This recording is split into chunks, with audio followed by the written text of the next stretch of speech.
রেণুপোনা উৎপাদন ও বিক্রয় করে ভাগ্য বদলেছে যশোরের প্রান্তিক মৎস্য চাষীদের। এমনই একটি কৃষি প্রতিবেদন নিয়ে আমাদের আজকের এই আয়োজন। খুলনা বিভাগের যশোর একটি অন্যতম জেলা।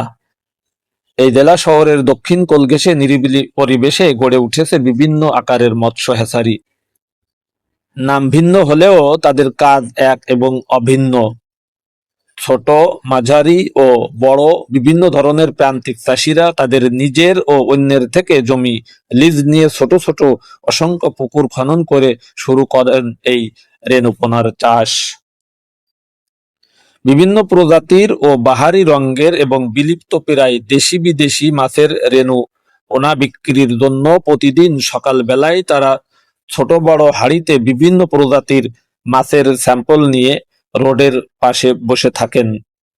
সকাল হতে না হতেই দেশের বিভিন্ন প্রান্ত থেকে পায়ে ও ছোট বড় বিভিন্ন আকারের পিকআপ এনে মাছ পাইকারি দরে ক্রয় করে তারা নিয়ে যায় দেশের বিভিন্ন অঞ্চলে বিক্রয়ের জন্য।